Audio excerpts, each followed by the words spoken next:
everybody, and welcome. I'm Dr. Lee Harrison, Chairman of the Board of Health and an infectious diseases physician at the University of Pittsburgh. There's been a great deal of information out in the public about the outbreak of coronavirus disease, or COVID-19, that was first detected in Wuhan City in the Hubei province of China in December. A month ago, the Secretary of HHS declared a public health emergency to help the nation's healthcare community in preparing for the outbreak. Due to the great interest in and the public health importance of this issue, and the various questions related to the virus and the potential for transmission in Allegheny County, we want to share the steps that the health department is taking, along with its partners, to prepare for any community spread of COVID-19, as well as what residents can do now. A lot of work has been going on behind the scenes at the health department to assure that we are prepared for a possible outbreak. Our personnel have been closely monitoring the outbreak and have been involved in frequent briefings by the Centers for Disease Control and Prevention and the Pennsylvania Department of Health. Health department leadership has been providing briefings and guidance to many of our community partners, including emergency service providers like Chief Matt Brown from the county and Director Wendell Hisrick from the City of Pittsburgh, who are here with us today.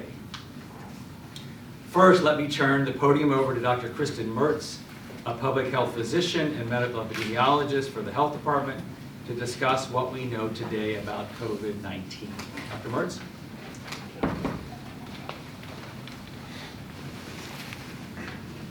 While some coronaviruses are common throughout the world and cause mild illness, COVID-19 is a new disease caused by a new coronavirus not previously seen before in humans.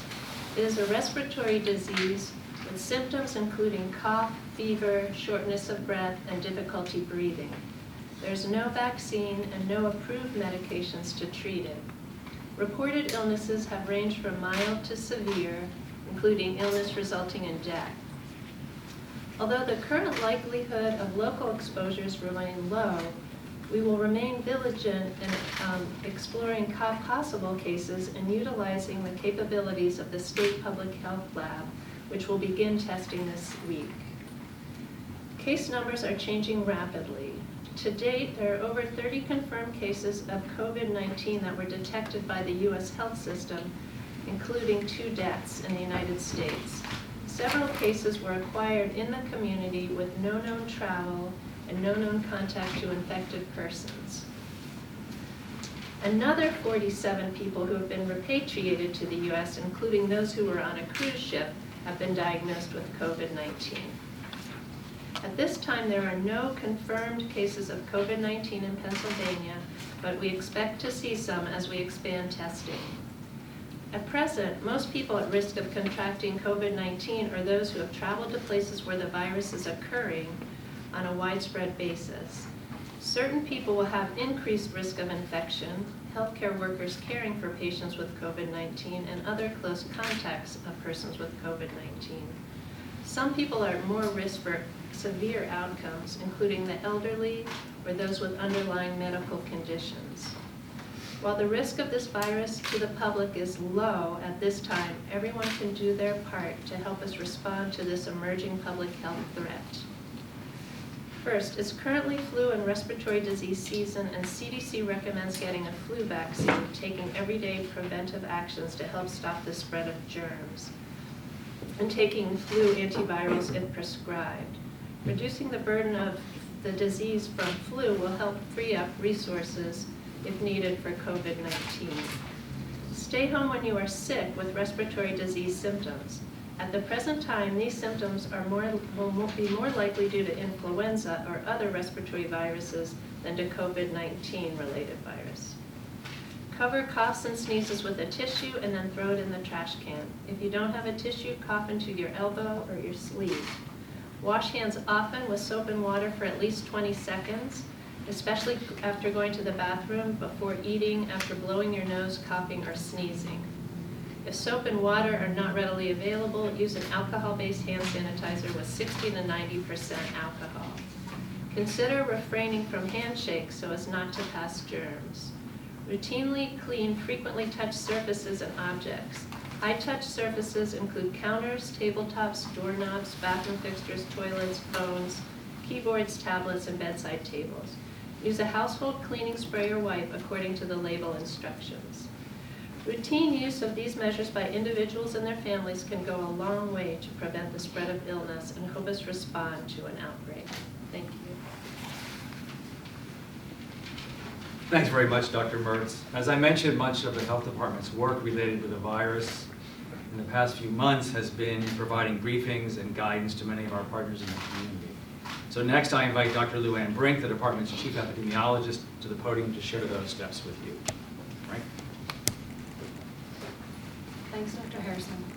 So as mentioned, the ACHD has been in daily communication with state and federal health agencies related to this virus. As new information becomes available, the Allegheny County Health Department updates its information and guidance accordingly. We've been communicating and responding to questions from stakeholders, particularly our healthcare providers and healthcare systems, and those organizations and agencies that have access to large populations. These include schools and universities, businesses and restaurants, and transportation agencies, including the Port Authority and Airport Authority. As many of you know, we've been working closely with the Airport Authority since this virus was first identified. Although our airport has no direct flights from China to Pittsburgh International, the leadership there has been extremely proactive in ensuring that it is doing all it can to limit exposure there. Again, as there are no direct flights from China, all travelers arriving from flights originating in China are screened prior to their arrival in Pittsburgh.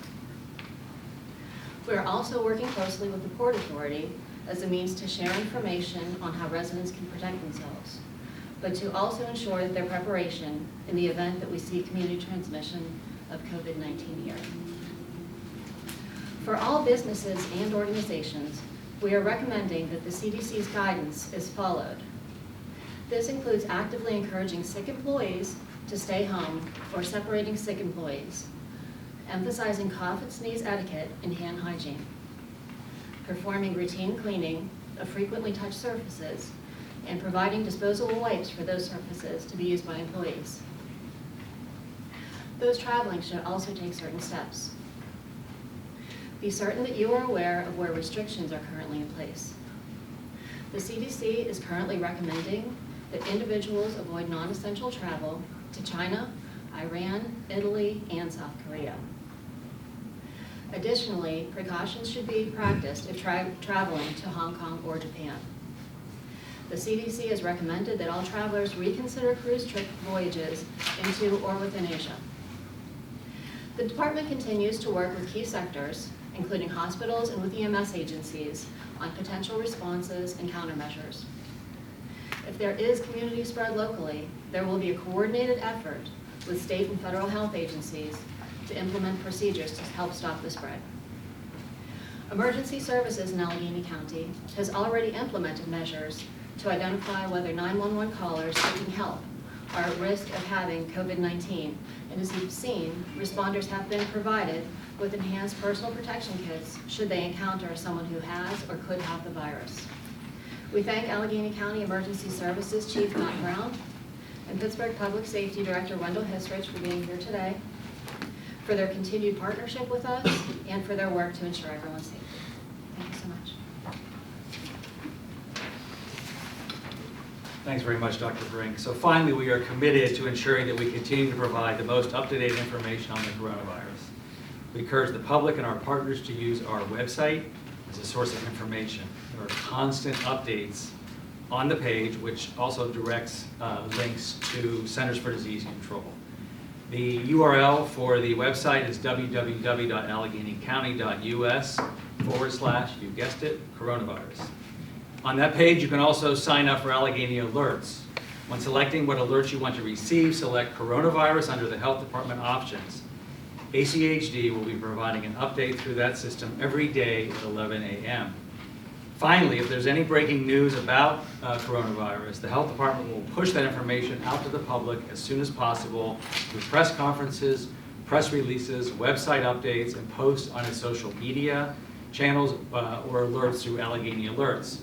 So with that, that is the end of our comments, and we have a few minutes to address any questions. In regards to, oh, sorry. Go ahead. Who would be making the call for school closures or university closures? Kristen?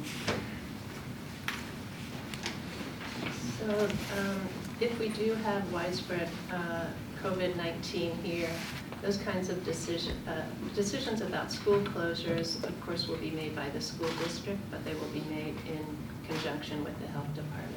Universities are free to make their own recommendations for their students, but there is guidance coming out from CDC to help them have recommendations that are consistent with the national recommendation. Okay, so to start, it would be district by district, Case by case. case by case, Yeah. and then down the line. Correct.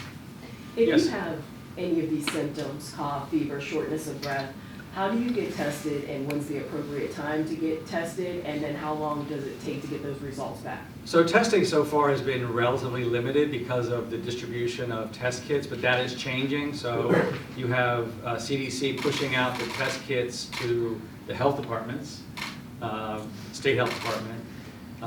And then FDA is now expanding the ability of hospitals to also do testing for this virus.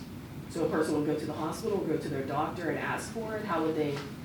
When tests are available, then they can be requested, but it's going to be based on criteria that are put forth. But testing, the bottom line is that increased testing will become available in the future. So you have a symptom, you would go to the hospital and it would be at the doctor's discretion. I'm just trying to understand. It'd be at the discretion of the healthcare facility or the healthcare provider. Thank you so much. What kind of conversations have been had with Pitt, at least some samples? Yes. Oh, sorry. On this comment. I just want to say one thing about testing in the public health system. So currently, only public health system labs are testing, and to get tested at the state health department now, you need approval from the local health department. So if providers have a suspected case, they need to contact us, we need to approve it, and then it goes to the state lab. And the process is probably about 24 hours. It takes 4 to 6 hours to run the test, but it has to get there, et cetera.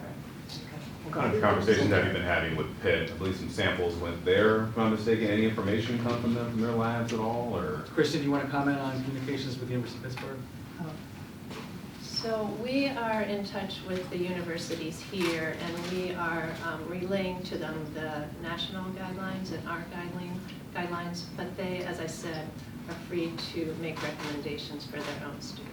Have there been any cases that have been tested from Allegheny County, and/or have there been cases evaluated to be tested that were rejected for testing?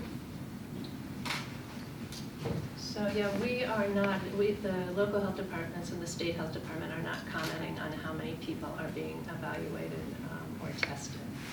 We will only report on confirmed cases. Why not talk about the number of tests evaluated?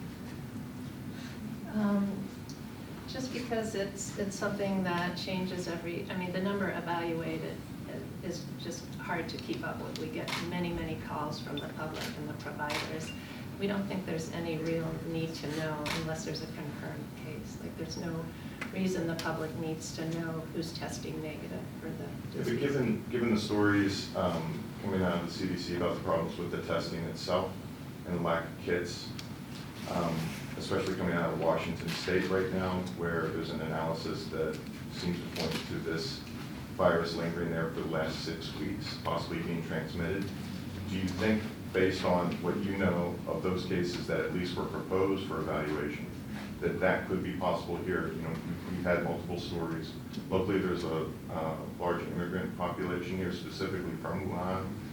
CMU and Pitt both responded to that. That community itself self-policed in many cases, as you know.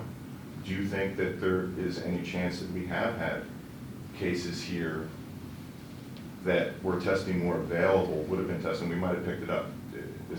Can you put any finger on that?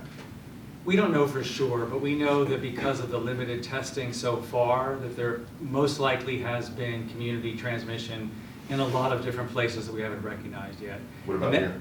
Well, we don't know, and that's what we'll find out as testing becomes more available.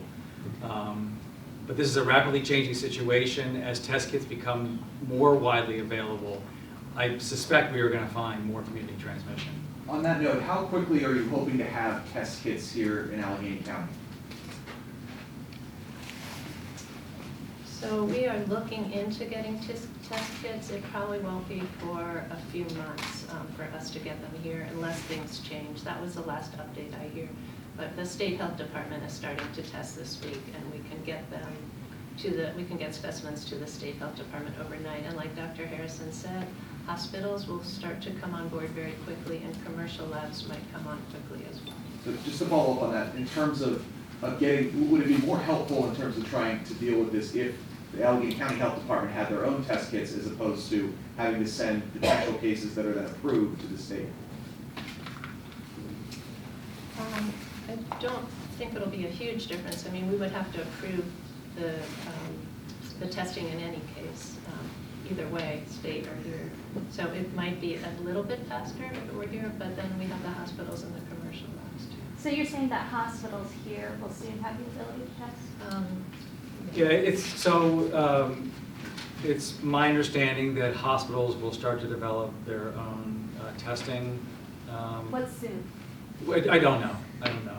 This is a rapidly changing situation, and the FDA has recently liberalized the ability of hospitals to do that.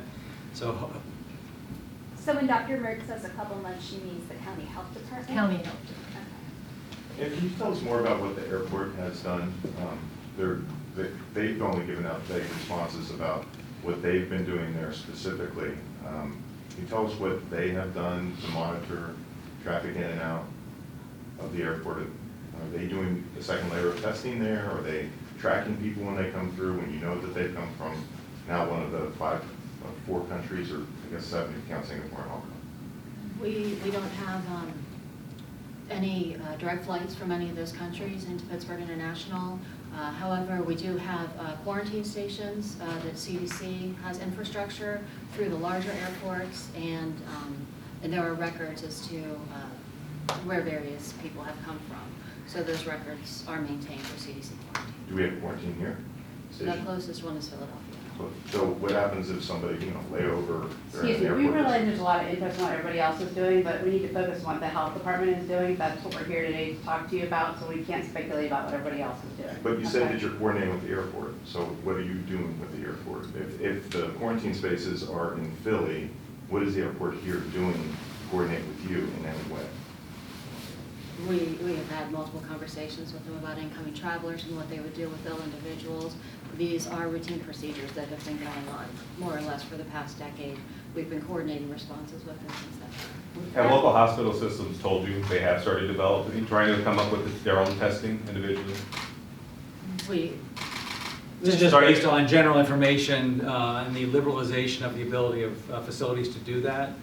I have no more specific information at this point about specific hospitals. Skilled nursing facilities, obviously the one in Washington was impacted. What are you doing to protect the skilled nursing and senior health facilities here? So we are in touch with long-term care facilities via conference calls and emails, and we are sharing CDC's guidance with them on how to respond to an outbreak of novel coronavirus disease. There are luckily a lot of the measures that would be applicable to an outbreak of COVID-19 are similar to the outbreak measures for flu. So as you know, long-term care facilities have quite a few flu outbreaks, and so they're pretty well versed in how to respond. So we are sort of reviewing all the procedures with them, and they're gearing up to have even more stricter, same type of cohorting patients who are ill, testing paid contacts, reducing activities, keeping ill people in their room, checking staff, keeping ill staff out of work, visitors, signage. There's a whole host, a long list of responses that long-term care facilities can take to reduce the spread in their facility. People who are older are more at risk for COVID-19/coronavirus, so kind of along those lines, is the county recommending our older residents to do anything in particular, especially because Allegheny County's population skews older? Well, right now we have no known cases, so we have no specific recommendations for elderly. I mean, we do want all elderly to get a flu shot. That will help cut down on the confusion of whether they have flu or whether they have coronavirus, if fewer people are getting flu. But obviously, they are at greater risk. They're going to have to be constantly hand washing and be more on guard, because the death rate in the elderly is higher than it is in. I know you mentioned a vaccine, there's no vaccine, but is there one in the works, and do you know that information? There are a number of different companies and governmental agencies that are working on vaccines, but typically, getting a vaccine tested for safety and immune response, and then field tested for, hopefully, does it actually protect against disease, that can take a while. So clearly, this season, it's unlikely we're going to have a vaccine, but there's a lot of people who are working on that. This is more of a question for public safety. Are you taking questions at all? Sure. I'm just curious, what conversations has public safety been having on the police end? I don't know if there's anything at all you guys are elaborating on, if you're just having these early discussions? No, it began about February, the beginning of February. We started preparing through EMS, both web-based and hard copy training for all the first responders in the city of Pittsburgh. Since that time, we've also been working with our partners in the county with the suburban EMS, and I'll let Chief Brown handle that. We have pushed out to the police officers 1,000 personal protection equipment bags, which include eye protection, which include the N95 mask, which includes sets of gloves and hand sanitizer. Fire, we've pushed out additional personal protection equipment. They've already had it with their day-to-day operations as first responders, and of course EMS. We have worked with schedules. If in fact an onslaught of call volume arises, we're going to put additional medic units on the road.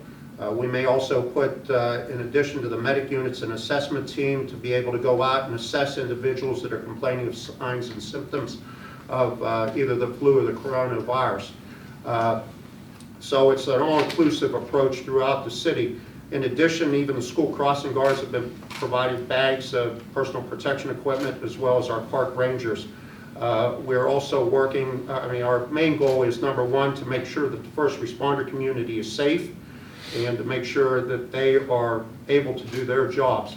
I think that we may already have seen that the individuals, the first responders that responded in the state of Washington have been quarantined. I believe it's 12 to 20 firefighters have been quarantined, so we have to prepare for that, and we have a plan in place that if we have to, we'll cancel past days, we'll add additional personnel, and increase the hours worked. Are there certain officers or certain staff members that have been notified, hey, in case, things intensify, you will be called in, maybe a rotational schedule or something of the sort? We have not. Every day officers are told that public safety is unpredictable, and every day they come to work, they know that they could be held over. The fortunate thing about this, it's not a fast moving in our definition that things are going to change in a matter of 2 or 3 hours.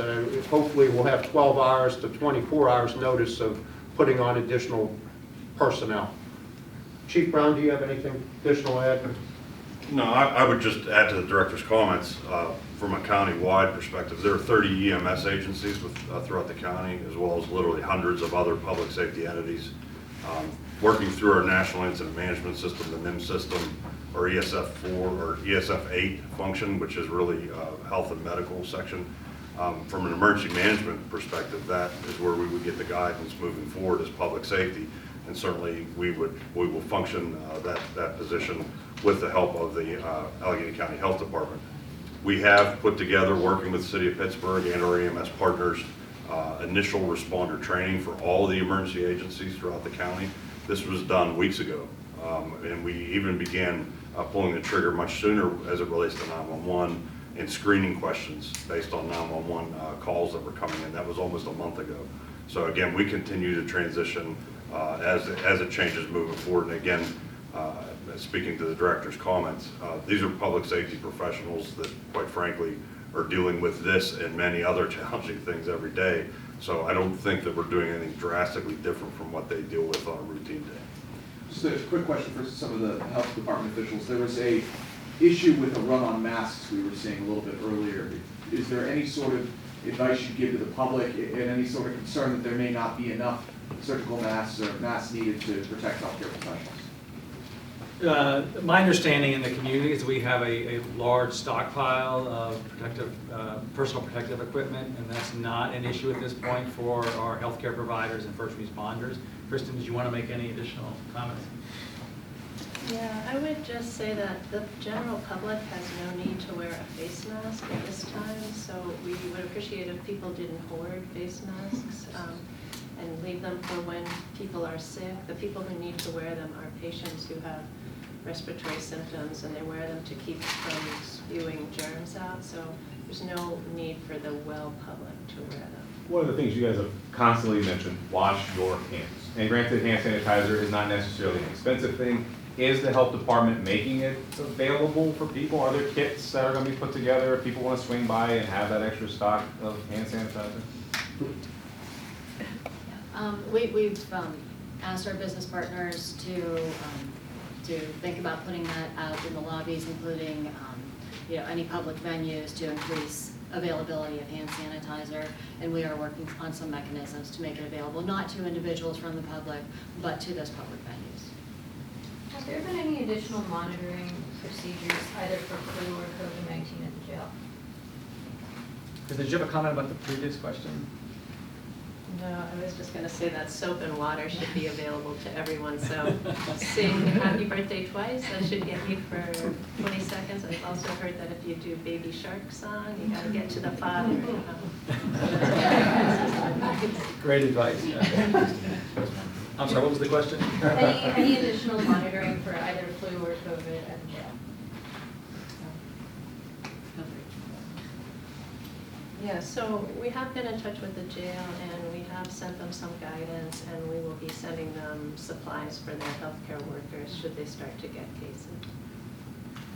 Obviously, you don't have a crystal ball, but do you have any informed projections as to when we could potentially see this spreading to our area, days, weeks, months? Nobody knows. I think once testing becomes more widely available, we'll have a pretty good idea. But there's no way to know with any certainty exactly when we're going to see transmission here. But again, I think the general notion is that there's probably a lot of transmission going on in the country, not specifically here, that we don't know about yet. We have time for one or two more Are questions. there any concerns about large-scale gatherings? You've got the Home and Garden Show starting later this week, Pens games, sporting events, that type of thing. Are there any concerns about those? Do you guys want to comment? Not at this time, as there's no evidence of any community transmission here in Allegheny County, and as I said, we're in frequent contact with the state, and we'll have a really good idea should something like that begin. So at this time, we are recommending, again, that hand washing, the good, cough and sneeze hygiene, and, please don't go to those events if you are sick. We are working with those venues to talk about additional hand sanitizer, but as Dr. Mertz mentioned, washing your hands really is the way to go. Can you We update have time for one more question. Can you update one of the things that was made of today was the distinction between coronavirus and the flu, and people are more likely to get the flu. Can you run down some stats on how many people have been sickened, how many have been death, what the percentage of effectiveness is of the shot? Well, so that's a really good point. So right now, the biggest risk in the community is influenza. We're in the middle, we're probably starting to tail down, but we're in the middle of the flu season. There have been somewhere on the order of 5,000 deaths from flu in this country so far this year. Over 100 children have died from influenza so far this year. So in terms of current risk, the best thing you can do is get flu vaccine. Flu vaccine varies by strain, by year, but it's not a perfect vaccine, but it's quite effective in preventing severe outcomes such as hospitalization and death. So flu vaccine is really important. And the deaths here in Allegheny County? Yeah, as of today, we have over 11,000 flu cases reported, and of course, that's just the tip of the iceberg because a lot of people never get tested, never go to their providers. We have, I think it's 127 hospitalizations and 12 deaths to date this flu season. Thank you. Okay, thank you very much, everybody.